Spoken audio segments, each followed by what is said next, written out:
The Lord has given us another day, family. Thank you, Lord. Yahoo! Kumusta kayo mga soy ko? Halika kayo, samahan nyo akong magluto ng ginataang suso. Ito yung mga gagamitin nating pangsangkap. Bawang, sibuyas, luya, sili, patis, betchin, gata, malunggay, kalabasa, tsaka yung ating suso. Pag mainit na yung ating mantika, ilalagay na natin yung ating bawang. Hayaan nating maluto ng mabuti yung ating bawang. Pag okay na yung ating bawang, lagay na natin yung ating luya. Yung luya, kailangan maluto din siya ng mabuti. Pag golden brown na sila, isusunod na nating ilalagay yung ating sibuyas. Hayaan nating lumambot yung ating sibuyas. Lalagay na rin natin yung ating sili para mahanghang yung ating suso. Pag okay na, lagay na natin yung ating suso. Lagyan din natin ng patis.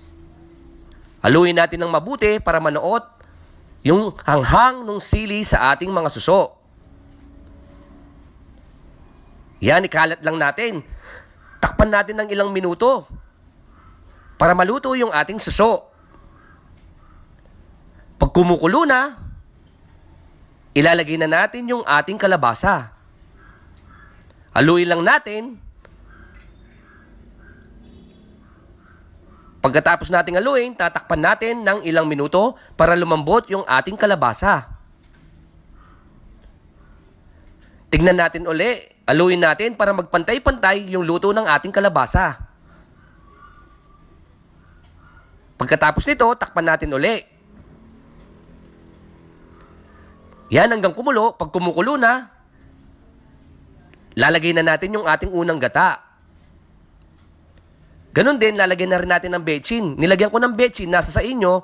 Kung dadagdagan nyo, ako okay lang, konti lang yung nilagay ko. Haluin natin. Pagkatapos, takpan natin hanggang kumulo. Pag kumukulo na, ilalagay na natin yung ating malunggay. Ikalat natin yung ating malunggay. Lalagay na rin natin yung pangalawang gata. Haluin natin ng mabuti.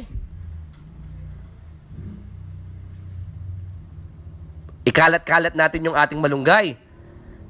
Takpan natin hanggang maluto yung ating malunggay. Yan, haluin natin uli. Para magpantay-pantay yung luto ng ating malunggay tsaka yung kalabasa. Takpan na natin hanggang maluto ito. Yan, luto na yung ating ginataang suso. Tikman na natin.